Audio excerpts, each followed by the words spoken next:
Hello everybody, welcome to my channel CBSE Courses. This is Yogesh Raj, your friend, and I am here to teach you Class 7 English Reader Chapter first 3 questions. I have teach you first part of the chapter in previous video. So now I will teach you second part. So let's begin. The king turned around and saw a bearded man running towards him. His hands were pressed against his stomach from which blood was flowing. When he reached the king, he fainted and fell to the ground. The king and the hermit removed the man's clothing and found a large wound in his stomach. तो जैसे ही hermit ने बोला कि देखिए वहाँ से कोई रोने आ रहा है, तो किंग उस दिन मुड़ के देखता है और देखता है कि एक beard man है, beard man जिसकी दाढ़ी हो, as you know, I know that you know perfectly what is a beard. तो देख वो दौड़ते उनके तरफ आ रहा था। उसका हेड जो है वो स्टोमक पे प्रेस था क्योंकि वहाँ पे उसका एक बाउंड था और ब्लीडिंग हो रहा था वहाँ से। तो फिर किंग और हर्मिट के पास आते ही वो फेंट हो गया, मतलब वो अनकॉन्शियस हो गया। तो फिर किंग और हर्मिट मिलकर उसका क्लॉथिंग हटाता है तो देखता है कि उसके स्टोमक में बहुत बड़ा बाउंड है। ओके, तो बाउंड है तो देखता है, तो फिर किंग उसको रिड्रेस्ट करता है क्योंकि उसका ब्लड स्टॉप नहीं होता है। तो फिर जब उसका ब्लड स्टॉप हो जाता है तो फिर देखिए क्या होता है। The man felt better and asked for something to drink. The king brought fresh water and gave it to him. By this time the sun had set and the air was cool. The king, with the hermit's help, carried the wounded man into the hut and laid him on the bed. The man closed his eyes and lay quiet. The king, tired by his work and the work he had done, lay down on the floor and slept through the night. Okay? तो जैसे उसका bleeding stop हुआ तो man better fail करने लगा। तो फिर वो मांगा कि उसे प्यास लगी, तो उसने कुछ मांगा कि मुझे कुछ पीने दीजिए। तो फिर उन्होंने उसे वाटर दिया पीने। ओके, तो वाटर दिया पीने। तो उसके बाद वो उसे किंग और हर्मिट की मदद से उसे हट में लिया गया और उसे बेड पे सुला दिया गया। तो बेड पे सुला दिया गया तो फिर उसके बाद उसे नींद आ गई और वो सो गया। फिर किंग की देखिए, किंग बहुत काम किया था। तो फिर king has done very hard work. He has dug many beds and he also helped the wounded man. So he was so tired that as he lay down, he slept thoroughly. So when he awoke, it was several minutes before he could remember where was he and who was the strange beard man like on the bed was. Now देखिए अब इसके बाद से कहानी में twist आना शुरू होता है। इसके बाद आपको सब चीज समझ में आ जाएगा। तो फिर ध्यान से सुनिए कि जब अवेक होता है तो वो ये समय काफी समय पहले था जब वो रिकॉग्नाइज करता है कि वो कहाँ था और वो जो बियर्डेड मैन था वो कौन था, स्ट्रेट बियर्ड मैन। क्योंकि किंग उसे नहीं जानता था, अगर जानता भी था तो वो उसे पहचान नहीं पाया। और ये आपको आगे समझ में आ जाएगा। तो पढ़िए आगे, बढ़ते हैं आगे, चलिए। Forgive me, said the bearded man in a weak voice when he saw that king was awake. I don't know you and I have nothing to forgive you, said the king. Sorry. तो beard man जो था वो बहुत scared voice में बोलता है कि forgive me. वो जैसे वो वांटेड था, सिक था, तो फिर वो बहुत सिक वॉइस में बोलता है कि forgive me. जैसे वो देखता है कि क्या होएगा तो वो चिल्ला उठता है forgive me, लेकिन उसका वॉइस बहुत वीक होता है। तो फिर किंग तो उसे पहचान नहीं पाया। तो वो होता है कि who are you? I don't know you.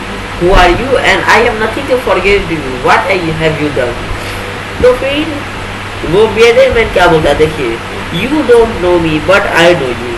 I am that enemy of you who swore revenge on you because you have put my brother to death and seized my property. अब देखिए, अब आपको समझ में आ रहा होगा कि कहानी है किस बारे में। ये जो बियर्डेड मैन है वो है कौन और कहानी ट्विस्ट आना शुरू होता है यही से। तो देखिए, तो वो बोलता है कि बियर्डेड मैन बोलता है कि आप मुझे नहीं जानते, लेकिन भाई मैं तो आपको जानता हूँ, मैं आपके वो दुश्मन हूँ, इनेमी हूँ। I am that enemy of yours who swore वो बेट लगाया था कि आप वो किंग मरेगा तो मेरे हाथों मरेगा, जैसा होता है। तो फिर क्यों लगाया था बेट? क्योंकि किंग ने उसके ब्रदर को डेड कर दिया था, और king has also seize his property.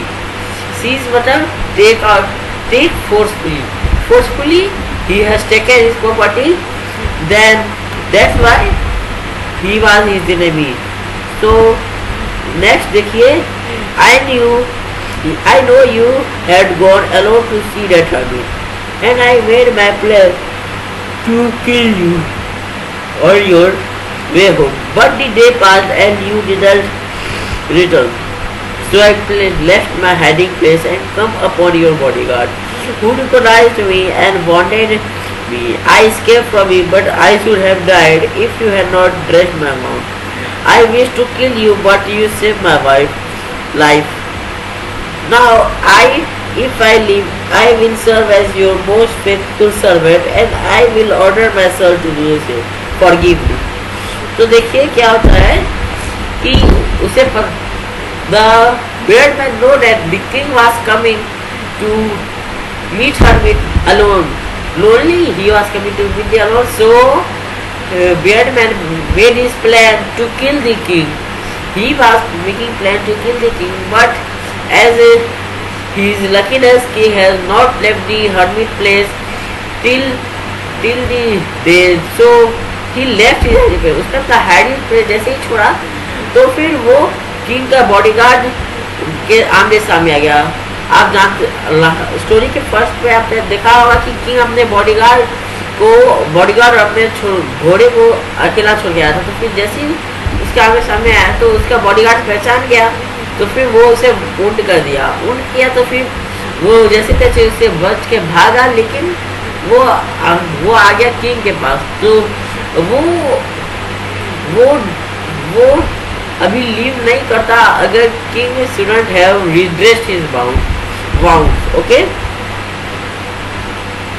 तो फिर वो बोलता है कि मैंने आपको मारना चाहा, लेकिन आपने मेरा लाइफ बचाया, तो अगर मैं आज से जीऊंगा तो सिर्फ आपका सर्वेंट बन के जीऊंगा, और मैं अपने सन्स को भी सेम करने के लिए बोलूँगा। फॉरगिव का मतलब समझ लीजिए आप, फॉरगिव का मतलब पार्डन। ओके, लिख लीजिए आप, फॉरगिव का मतलब pardon. So king was very happy to have made peace with his enemy so easily, and to have won him over as a friend. He not only forgive him, but said that he would send his servant and his old doctor to look after him, and promised to give back the man his property. तो फिर king बहुत खुश होगा कि उसका एक इतना बड़ा एनिमी था, वो उसे आसानी से अपने फ्रेंड में तब्दील कर लिया। तो फिर किंग बहुत खुश हो रहा था। और फिर किंग ने उसको ना ही उसे पार्डन कर दिया, मतलब ना ही उसे पार्डन किया, बल्कि उसका सारा प्रॉपर्टी भी लौटाने का वादा किया, ऊपर से उसका सर्वेंट भी भेजा, उसको उसकी देखभाल के लिए उसने अपना सर्वेंट भी भेजा, और उसके बाद उसने अपना डॉक्टर भी भेजा उसके लिए। वो इतना खुश था क्योंकि उसने एक एनिमी को फ्रेंड में तब्दील कर लिया था। ये बहुत ही खुशी वाला मोमेंट होता है सबके लिए। Okay, so next para, leave me wanted man. Leaving the wanted man, the king went out of the hut and looked round for the hermit. Before going away, he wished one more to get answer to his question. Sorry. The hermit was on his knees, sewing seed in the bed that had been done the day before. The king went up the hermit and said, "For the last time, I beg you to answer my question, wise man." तो king था, irritate भी हो गया था, लेकिन wanted man को वो अकेला छोड़ा, और फिर वो वांटेड मैन को अकेला छोड़ दिया, और फिर वो गया हर्मिट को ढूंढने, क्योंकि हर्मिट के पास आया था अपने क्वेश्चन का आंसर मिलने। तो जैसे ही हर्मिट मिला तो वो देखता है क्या कि हर्मिट सॉरी तो वो देखता है क्या कि हर्मिट सीड शो कर रहा है, जो किंग ने कल बेड मतलब फील्ड, तो जो फील्ड डग किए थे तो उसे उसमें वो आज सीड जोड़ा था। तो फिर किंग उसके पास जाता है कि वो जाता है, बोलता है कि लास्ट टाइम में I want to ask you that if you have answer of my question तो please answer my question. Okay, so next ये लास्ट पेज है, देख लीजिए ये लास्ट पेज है। Okay, this is last page, so I read. So let's see what is happening. You have already been answered, said the hermit, still bending down to the ground and looking up the king that as he stood before him. तो hermit बोलता है क्या, मैंने तो तुम्हें तो answer already मिल गया, मैं क्या आंसर दूँ। तो वो ग्राउंड पे बैठे बैठे ही किंग को देखता हुआ बोलता है। तो किंग पूछता है कि how have I been answered, what do you mean. तो किंग बोला कि आपने कब आंसर दिया, आपका मतलब क्या है। तो ये जो इतना सा जो है, ये 2-3 पैरा जो है ये बहुत इंपॉर्टेंट है, इस पे आप कंसर्ट कीजिए। ठीक, इसमें तीनों क्वेश्चन का आंसर दिया है, ये आपको एग्जाम में पक्का पूछेगा तो पूछेगा। सो इस पे आप अच्छा से क्वेश्चन कीजिए। अगर आपको प्रॉब्लम है तो आप इसको एक बार रीडिंग कीजिए और मैं लास्ट में सारा हार्ड वर्ड का मीनिंग भी बता दूंगा। ओके, तो अब देखिए यहाँ पे, don't you see, reply the hermit, if you had not met my weakness yesterday and not dug these beds for me, you would have gone away, then the man would have attacked you, and so you have wished to stay with me. So the most important time when you were digging the bed, and I was the most important man, and to doing good was your most important business. Afterward, when the man ran to us, the most important time was when you were carrying of him, because if you had not raised his mount, he would have died without made peace with you. So he was the most important man, and what you did for him was your most important business. तो होता है क्या, तो वो क्या होता है, देखिए भाई, आपने देखा नहीं कि कल आपने अगर मेरी वीकनेस के देखकर आपने मेरी हेल्प ना की होती तो आप चले जाते वहां से। तो फिर अगर आप चले जाते तो फिर वो मैन जो छुपा हुआ था वो उसे अटैक कर देता, लेकिन ऐसा नहीं हुआ। तो फिर तुमने डिसाइड किया कि तुम मेरे साथ ही रहोगे, ठीक है, मेरे साथ ही रहोगे। तो फिर सबसे इम्पोर्टेंट टाइम हुआ कि जब तुम वहाँ पे थे और बेड से अपनी फील्ड कह सकते हैं आप, फील्ड को जब तुम डिग कर रहे थे। सो फिर सबसे इम्पोर्टेंट मैन था हर्मिट वहाँ पे सबसे इम्पोर्टेंट मैन था, ये आप पता चल चुका होगा। सो आफ्टरवर्ड आगे चल के जब तुम उस बियर्ड मैन का केयर कर रहे थे तो वो तुम्हारे लिए हो गया सबसे इम्पोर्टेंट टाइम। तो फिर ये सबसे महत्वपूर्ण टाइम था, बिकॉज अगर वो उसका केयर नहीं करता होता तो फिर वो डाई हो जाता, और डाई हो जाता मतलब मर जाता, और वो किंग से पीस भी नहीं बना पाता, मतलब किंग उसे अपना फ्रेंड बना ही नहीं पाता। तो फिर वो सबसे इम्पोर्टेंट टाइम हो गया। तो फिर होता है कि he was the most important man, and what you did for him was the most important business. तो सबसे इम्पोर्टेंट मैन हो गया द बियर्ड मैन, एंड सबसे इम्पोर्टेंट बिजनेस हो गया उसका केयरिंग करना। सो नेक्स्ट स्टेंजा देखिए, remember that there is only one time that is most important, and that time is now. It is the most important time because it is the only time we had any power to act. तो फिर वो बोलता है कि ध्यान रखो कि दुनिया में सबसे इम्पोर्टेंट टाइम जो है वो नाउ होता है, सबसे इम्पोर्टेंट टाइम होता है नाउ, क्योंकि इसी नाउ में ही we have any power to act.